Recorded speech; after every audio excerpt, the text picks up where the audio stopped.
Film ini nggak sembarangan dibuat, Kenapa karena tuh? mereka melakukan riset Hmm. dengan ilmuwan-ilmuwan yang memang memiliki latar belakang tentang perkembangan emosi anak remaja.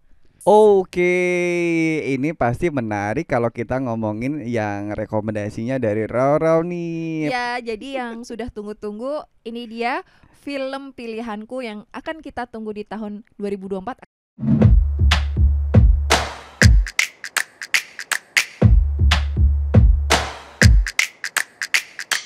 Cinefox.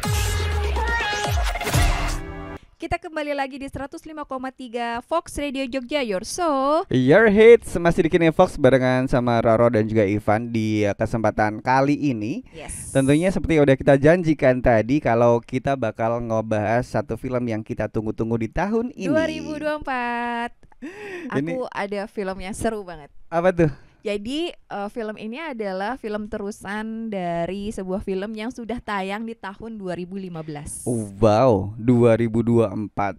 Kemudian kalau kita flashback hampir 10 tahun kan, 9 tahun dari sequel atau prequelnya. Ya, betul. Dan juga di film pertamanya, Heeh. film ini meraih Oscar sebagai film animasi terbaik di tahun yang sama. Oh, di tahun 2016. Oke, ini pasti menarik kalau kita ngomongin yang rekomendasinya dari Roro nih. Ya, jadi yang sudah tunggu-tunggu ini dia film pilihanku yang akan kita tunggu di tahun 2024, akan rilis summer ini, bulan Juni ini. Bener. Inside Out 2. Nah, buat kamu nih yang penasaran, kita tonton dulu trailernya Trailernya. seperti apa. Ini dia. A few years later, Riley is entering puberty. It's her birthday tomorrow, and I'm so excited for her. The Feel of Everything, Inside Out 2. Udah ditunggu-tunggu, udah ceritain juga. Tadi Roro bilang ini bakal rilis di bulan Juni tahun ini, Sobat Fox. Jadi Yes. buat kamu yang nungguin, Aha. mungkin kita bakal nungguin bareng-bareng dan kita bakal ngebahas dari trailernya tadi gitu, Sobat Fox. Betul. Dan juga buat Sobat Fox juga ini sebagai info, mungkin kita juga akan memberikan spoiler. Jadi kalau buat teman-teman yang nonton, siap-siap aja karena mohon maaf karena Roro dan Ivan akan mengulas film ini, setidak-tidaknya juga akan membagi sedikit cerita tentang Bener. film ini. Karena kalau kita bahas satu film nggak bakal asik kalau kita nggak ngomongin premisnya, kemudian kenapa ada sequelnya dan lain sebagainya ya, Ro. Betul. Ini berkisah tetap dengan gadis yang sama, Hah? Riley Anderson, yang sedang berulang tahun ke-13. Aduh, Dan masa-masa itu krusial. Iya, dia memasuki usia yang mereka bilang adalah masa puber. Dan Bener. kemudian itu membuat emosi yang ada di Riley jadi sedikit berbeda dengan di sebelumnya. Sebelumnya. Yang itu menggambarkan emosi untuk anak-anak. Bener. Kalau biasanya kan kalau pas zaman kita juga nih, Sobat Fox, pas masih anak-anak kita nggak pernah ada yang namanya perasaan aneh-aneh kecuali rasa seneng, kemudian rasa marah, takut. Kemudian ada juga rasa yang lain sebagainya kayak apa, joy itu kalau dalam bahasa Indonesia apa ya? Gembira. Gembira. Nah ya, benar-benar seperti itu. Jadi ini cukup film yang menurut saya bagus karena dia bisa menggambarkan tentang kesehatan mental gitu, bagaimana situasi mental kita dengan cara yang sangat objektif dan tidak terlalu tidak terlalu sad lah kan.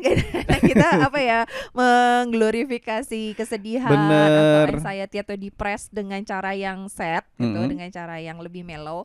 Kalau di sini itu benar-benar digambarkan bagaikan sebuah konsol di dalam komputer mungkin ya. Karena ketika Riley ulang tahun di 13 tahun, konsol emosinya dia itu berubah. Jadi tiba-tiba ada tim pembangun orang yang bangun, dan dia kemudian membuat konsol baru. Termasuk ada satu warna baru. Tadi di trailernya juga dilihat adalah warna orange kan. Betul, dengan rambut yang keriting. Aduh. Dan agak gitu. Yang memang itu sampai kita dewasa itu adalah perasaan yang memang agak-agak abstrak ya. Benar. Kita pun kalau misalkan sedewasa ini masih merasakan emosi itu, dan kadang kita juga masih ngerasa bingung kenapa itu masih ada. Padahal kita berusaha untuk menepis yang namanya Anseri, merupakan karakter baru juga di Ya. Inside Out yang kedua ini. Betul. Jadi kalau di dalam bahasa Indonesia dia disebut dengan kecemasan. Nah. Jadi itu kan cemas tuh kadang-kadang tanpa alasan ya. Jadi kamu cemas karena apa gitu. Dibilang takut ternyata bukan. Ternyata bukan, sedih Marah, bukan. Bukan juga. Jadi apa ya kecemasan itu? Nah, yang ini namanya dia kecemasan dialami setiap anak di masa puber. termasuk kita juga nih Sobat Fox. Betul.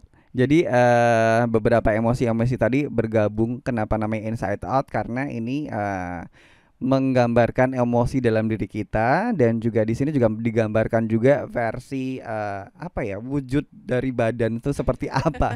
Gitu nggak sih pembahasannya? Dan aku seneng banget sih bagaimana si karakter kecemasan ini atau anxiety ini tuh bener-bener kayak kuku banget. Dia keriting, Cocok warnanya gitu. orange, terus gitu dia giginya tonggos gitu. Dan di film ini juga digambarkan munculnya emosi-emosi baru. Oke. Ada envy atau keirian, terus kemudian kebosanan dan juga rasa malu. Kadang kalau masa kecil tuh sebenarnya rasa malu ada. Cuman kita tidak begitu mengindahkan rasa malu itu karena ketutup sama enak seneng. Makanya anak kecil gampang banget ditilapke, kalau bahasa Jawa, gampang banget dimanipulasi perasaannya. Dan itu akhirnya kita baru bisa memvalidasi, oh ada rasa malu di situ, ada anxiety di situ setelah kita menuju puber gitu kan. Nah, yang menarik nih, teasernya yang sudah keluar dari tahun 2023 kemarin, itu meraih sebagai teaser yang ditonton paling banyak. Bahkan mengalahkan Frozen. Wow, jadi kayaknya kalau kita ngomongin Pixar sendiri nggak pernah ada yang kalau kita berdua nonton ya nggak pernah mengecewakan ya, Raw? Nggak pernah. Aku suka. Dan kita pun bisa nonton sama ponakan, sama anak. Karena ini ya. dewasa aku rasa juga masih menikmatinya, anak-anak pun nggak bakal bosan. Ya meskipun si Riley menginjak di usia puber, film ini masih SU juga, jadi masih bisa ditonton untuk semuanya di semua segala kalangan. Betul. Nah, yang lebih menarik lagi, film ini nggak sembarangan dibuat. Kenapa karena tuh? mereka melakukan riset dengan ilmuwan-ilmuwan yang memang memiliki latar belakang tentang perkembangan emosi anak remaja. Oke, berarti ini bukan sekadar film fantasi atau film yang fun, yang animasi yang mengandalkan kayak fun doang, tapi ada juga riset di belakangnya yang akhirnya bisa jadi, ini malah jadi parenting nggak sih? Sebenarnya Disney memiliki perhatian concern terhadap mental health yang memang sekarang lagi banyak banget untuk awarenessnya, dan kemudian Disney membuat mendedikasikan satu film khusus yaitu Inside Out yang memang udah berhasil banget yang pertama, dan Inside Out yang kedua ini jadi dia memang benar-benar serius gitu dalam memberikan film yang sekaligus hiburan tapi juga dia edukasi terhadap susunan perasaan manusia. Seperti itu. Jadi ini memang aku rasa bakal jadi bucket list untuk kita tonton di pertengahan tahun ini ya. Karena dari sekian banyak film animasi belakangan ya, tapi yang aku tonton, kayaknya banyak banget film animasi yang tidak sesuai ekspektasi. Semoga ini bisa mengobati kita dan juga bisa jadi kayak penawar dari kekecewaan kemarin-kemarin gitu. Dan kamu tahu gak sih peneliti ini mereka disebut apa? Apa tuh? Konsultan emosi. Itu beneran ada. Emotion consultant. Iya, jadi ada perusahaan namanya Paul Ekman Group. Itu adalah sebuah semacam perusahaan yang membantu para sutradara dan penggambar dan untuk menulis cerita. Oke. Untuk membuat Inside Out 2 ini. Jadi valid ya. Jadi ini penggambarannya cukup valid dan bisa dipertanggungjawabkan karena backgroundnya juga kuat nih. Mungkin cara penggambarannya si Anxiety dengan karakter seperti yang tadi kita lihat di trailer itu sudah cukup mewakili bagaimana kita mengenal yang namanya anxiety, dengan kita ngelihatnya aja udah takut duluan gitu. Ya, tapi sebenarnya di film ini tuh digambarkan bahwa perasaan itu adalah sebuah perasaan yang normal dan memang ada di setiap orang. Iya, jadi jelas. bukan sesuatu yang kemudian wah ini aku kenapa nih atau aku kena mental health seperti itu. Jangan jadi self diagnose ya. Ya, dan itu menggambarkan bahwa itu adalah bagian dari perkembangan diri kita sebagai manusia yang memang tuh diawali di masa remaja. Betul. Nah, ini mungkin juga menjadi sebuah bentuk edukasi juga sih, karena kan di Indonesia ya mungkin kita nggak terlalu dekat ya dengan perkembangan emosi dari anak-anak atau perkembangan emosi khusus untuk remaja. Jadi kadang-kadang kan kita suka lihatnya puber terus kaitannya dengan kenakalan remaja. Tapi bukan bagian dari itu memang perkembangan emosi yang harusnya diolah dan menjadi hal yang lebih positif. Kadang kita mengesampingkan yang namanya psychology, padahal itu juga nggak kalah pentingnya daripada perkembangan yang namanya fisik.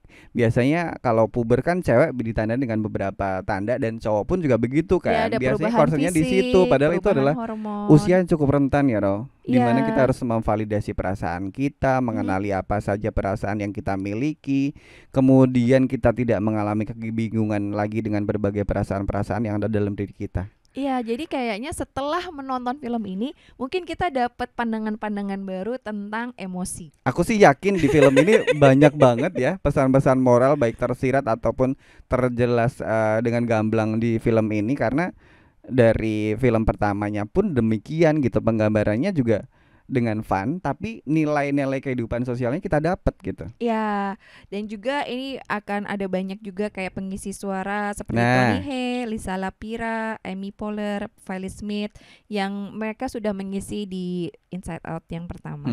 Kecuali Anxiety jelas beda ya, karena baru karakter baru di film ini gitu. Nah, ternyata yang karakter Anxiety ini menjadi seorang aktor di film Stranger Things. Oke. Ya, itu Maya Hawke. Maya Hawke ini di Stranger Things juga menjadi salah satu orang yang cukup menonjol dan menarik perhatian juga gitu. Karena filmnya juga termasuk banyak juga. Dari tahun 2018 bahkan pernah main di Flower Child. Kemudian ada juga film Asteroid City nih yang kemarin kita tunggu-tunggu dengan penggarapan sangat fun banget, dengan presisi yang cukup keren. Dia juga tergabung dan juga terlibat di dalam proyek itu. Iya, jadi pasti ini film yang ditunggu-tunggu dan juga ini kan diputar pas liburan sekolah. Oh iya, bener, aku baru inget. Momennya pas, timingnya pas.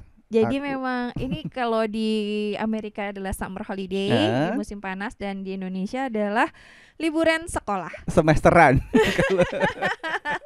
Jadi udah ngebuletin nanti aku liburan panjang aku mau nonton Inside Out 2. Iya, atau mungkin ini menjadi salah satu reward yang disiapkan kamu sebatas untuk yang sudah punya anak atau mungkin punya ponakan. Nanti kalau nilainya bagus, kita ajak nonton film ini, begitu kan? Iya, dan ini memang luar biasa bagaimana mereka udah membuat trailernya dari tahun kemarin, dan itu benar-benar booming banget, bahkan bisa mengalahkan trailernya Frozen. Iya. Ditonton paling banyak. Padahal Frozen itu menurutku juga cukup bagus, walaupun memang beda dari segi animasinya, tapi aku lebih tertarik sama Inside Out yang kedua ini, jujur ya. Ya, dan juga mungkin ini kalau di Inside pertama kan juga kita diajarkan bagaimana pemikiran dan emosi itu ternyata ada berbagai macam. Kamu masih ingat gak sih yang dia masuk ke lorong yang jadi kubisme, terus abis gitu abstrak, sebenarnya kan lama-lama jadi kayak meleleh gitu kan. Itu tuh menarik banget. Para cara penggambaran emosi yang cukup fun untuk anak kecil dan juga untuk kita yang dewasa juga masih fun-fun aja. Jadi buat kamu yang dewasa, jangan malu nonton film ini karena kita bisa flashback atau callback lagi zaman-zaman puber kita. Bener gak sih memiliki perasaan-perasaan yang digambarkan di film ini? Oke. Jadi mari kita tandai kalender kita untuk menonton film Inside Out 2 di bulan Juni 2024. Kita nonton bareng-bareng dan kita bakal lanjutin program kita sampai nanti selesai, tentunya di Kinefox.